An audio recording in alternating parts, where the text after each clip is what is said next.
Have you been wanting to make the Blossom Crossbody Bag by Bagstock Designs, but you feel a little bit intimidated because of the seam binding finish for this bag? Or maybe you're wondering if you could make this bag using a domestic sewing machine. In today's video, I am going to do a pattern review of the Bagstock Designs Blossom Crossbody Bag, and I'm going to answer those two questions and many more. Hi, I'm Ali, and welcome to my little corner here on YouTube, where I'm bringing you sewing tutorials, pattern reviews, and tips so that we can make beautiful things together. So today's video is not a full tutorial. You're going to see a little bit of a tutorial for a couple of things, but it's mainly a pattern review for the Blossom Crossbody Bag by Bagstock Designs. I am going to answer the following questions.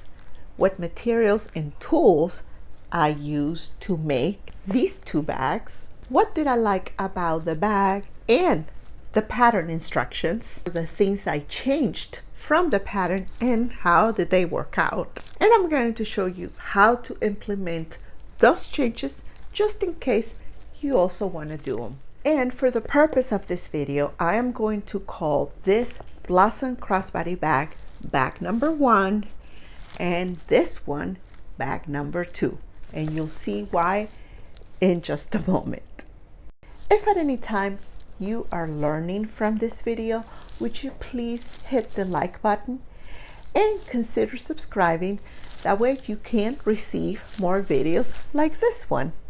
Also, if you have any questions, please leave them down in the comment section of this video. I love to have an opportunity to answer some of your questions. As well as if there is a section of this video that you are more interested in watching than another, I have added the timestamps.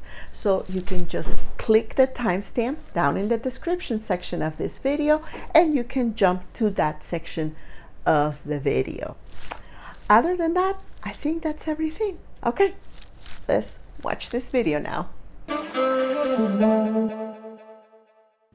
For the exterior, I'm using half a yard of a 55-inch white top fabric. For the accent, a quarter yard of home decor fabric. And for the lining, waterproof canvas.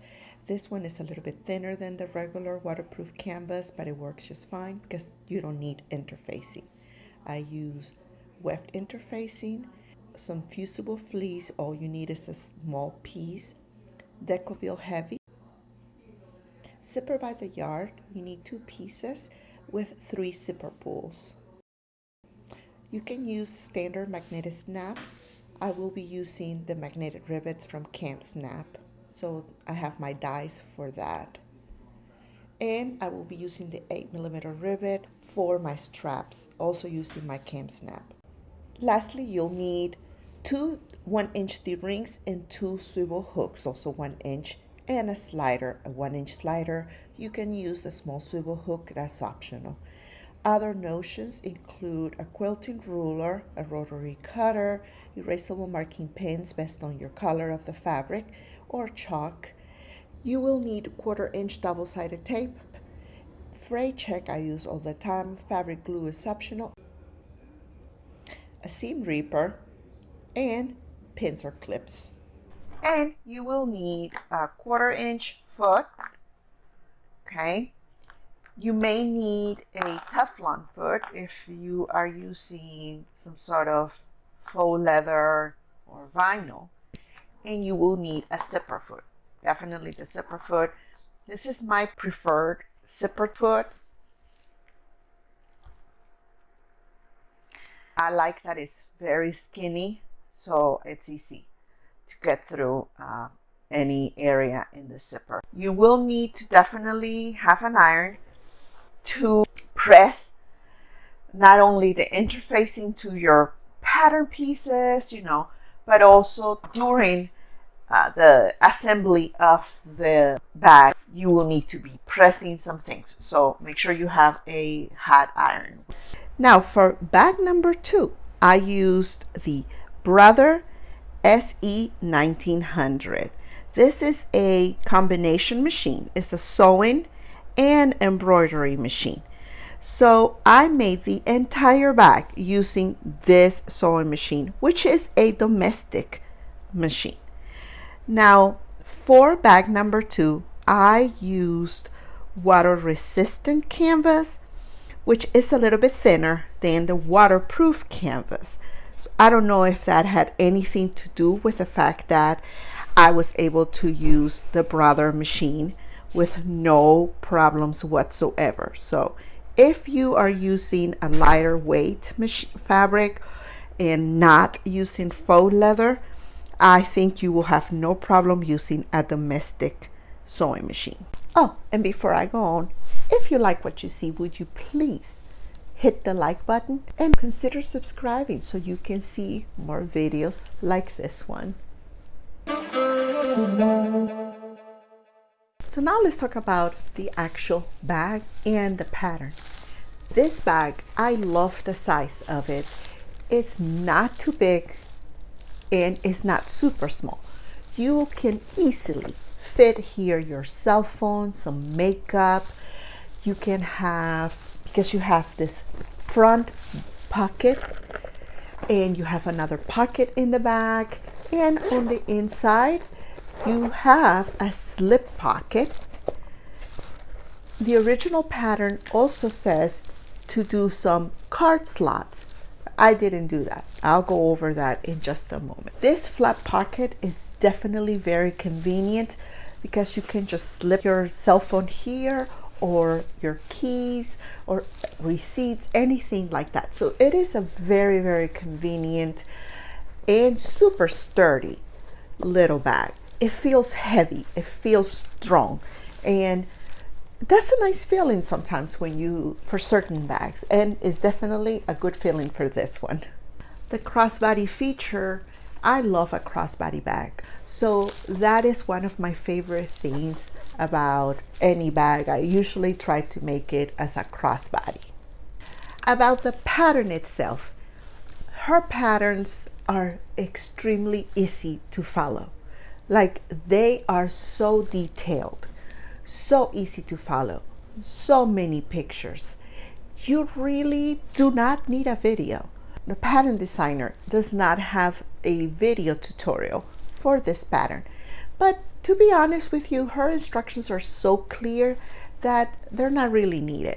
Now there are some tutorials on YouTube that you can watch after you finish watching the review that walk you step by step on how to make this bag, and they're actually very, very good tutorials. But if for some reason you don't want to watch the video, believe me, the instructions itself are so clear that you are not going to have a hard time following the steps. She provides tons of pictures. She even gives you labels so that you can label your pattern pieces after you cut the fabric. I mean, it's great. This is definitely an intermediate pattern. If you are starting to learn how to do curves or seam binding, I would suggest you try another pattern that's less bulky before you try this one. But if you have done a couple of bags before that have curves, or you have made something with Decor heavy, then I say yes, go ahead and give this a try.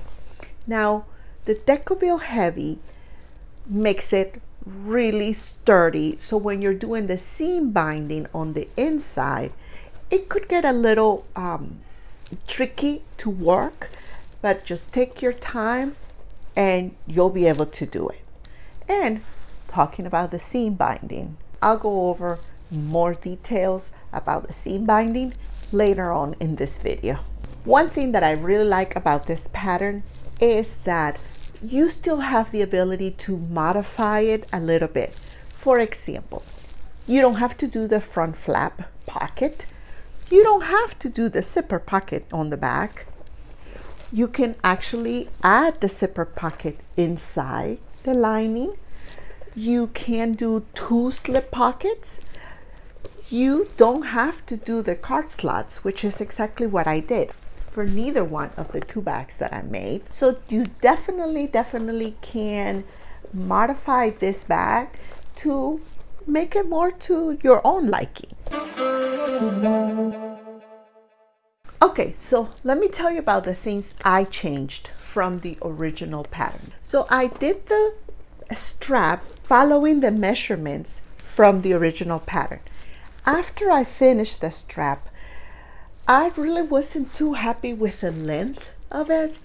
I like my bag to kind of fall a little bit kind of by my hip area below the waist.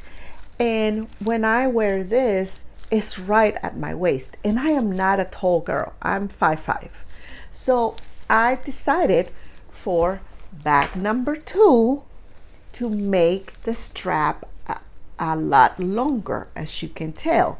I want to be able to adjust the strap as I want to. If I want to make it really short, really long, if I want to give this to someone who is a tall person, they need to be able to adjust it. So that's one thing I changed. In the description of this video, I'm adding the measurement that I used for the strap on bag number 2. On bag number 1, I did not use the swivel hooks. As you can see, it's just the D-ring and immediately the strap with the rivet. On bag number 2, I added the swivel hook, so you can remove the strap if you want to. And for bag number 2, I didn't add rivets. I just simply reinforced the stitching. As I mentioned, for both bags, I completely skipped the part about making the card slots. The reason why is because I have my purse pal and I have all my ID and cards in here. So if I'm switching purses, I just have to switch the purse pal and nothing else. And I have a video on a hack that I did for my purse pal. You can also look at that video in the descriptions. One little thing that I do for all my bags is that I add a key strap, but it's simply a little strip of fabric that's about 2 inches wide by 7 inches long, and I fold it in half and then I stitch it. I put my swivel hook and then I fold it again and I close it. Before I finish the bag, I attach that strap to the seam. That way my keys are always ready to be picked up, and in case they fall in the bottom of the purse or I have other things in there, then I have to take everything out and get the keys. That's too much inconvenience. Like this way, I can just pull the keys and they're right there. Let's talk about the finishing method for this bag, the seam binding. Now the seam binding can be a little bit intimidating. A lot of people prefer not to do seam binding because of the curves and it's bulky and all of that. For bag number 1, I used the seam binding method that is recommended by the pattern designer. It was a little bit bulky, it's true, but I took my time, I went slow, I snipped all my curves, and I was able to finish it. I was able to do it. Now, for the binding itself, I used the waterproof canvas. And I think for the next time, I will probably use bias tape or make my own binding from the fabric because it's a little more stretchy and it could be a little bit easier to handle. But it wasn't impossible. The seam binding really gave this bag this nice structure and nice shape, and it feels heavy, and the Decor heavy wasn't altered. I decided for bag number 2, I was gonna do the turned lining finishing. Yeah, that was a mistake. I can tell you, it did not look good. It was, first of all, it was very difficult to birth the bag. I had to birth the bag through the zipper pocket in the back, and it was complicated. My Decoville heavy ended up being squished and lost the shape. The second bag just looks sloppy and just doesn't have the shape and structure that the first bag has. Plus, on the inside of the bag, the lining looks wrinkled and it looks not finished. It doesn't look smooth. It looks like it just doesn't look good. So definitely, as much as I prefer not to do seam binding finishing, it is definitely recommended for this Blossom Crossbody bag. Another thing that I changed was the flap. The original bag, number one, I followed the pattern instructions, and at the end, the front flap looks a little bit bulky. I just don't like the look of it. So for the second bag, as you can see, the flap, it's not bulky. It has a nice finish. It has the little top stitch here on the top. So what I'm going to do right now is show you how I made the flap for bag number 2. I cut an extra piece of this exterior backing. You're only supposed to have one. I cut 2. I am going to place a line 1 inch down from the top. Okay, there's my line. I'm going to take double-sided tape and I'm going to place it along that line, right over the edge. Okay. Going to take my flap and I'm going to close the snap because I want to make sure that it will close once it's ready. And I'm going to make sure that it is straight, okay? Straight, that is not twisted like that is not, you just want to make sure it is completely straight. So now I'm going to peel off my double-sided tape and carefully place my flap there. So the lining of my flap is on top of my double-sided tape and my flap looks straight.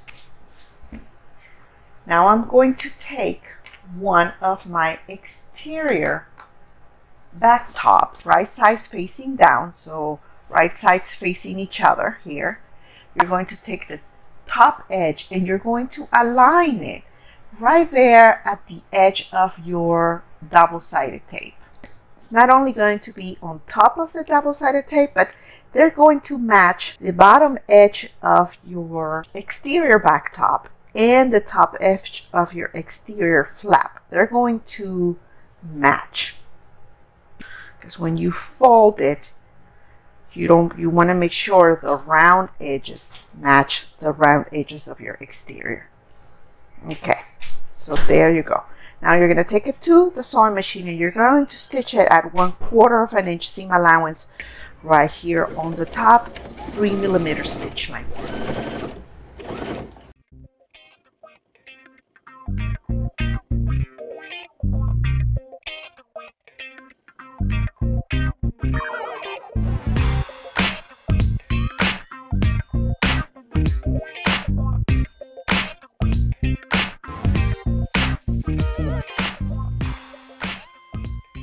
Now that you have stitched it, you're going to fold it.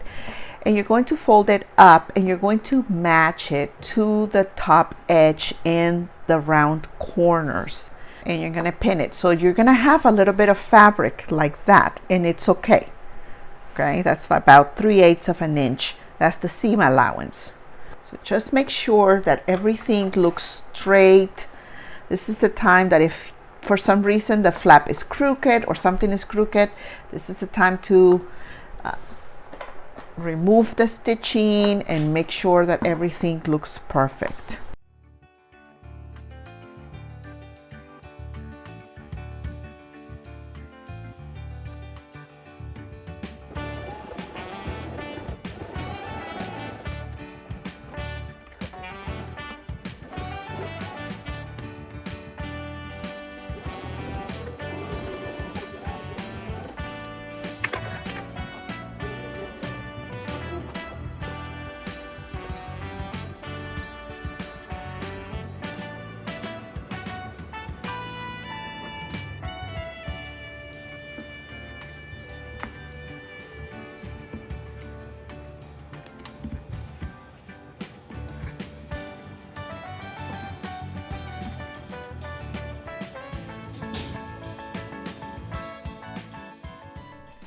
As you can see, for the Blossom Crossbody Bag number 2, I have this little rivet here, which is a rivet magnetic snap, and I feel that gives it such a cute little touch.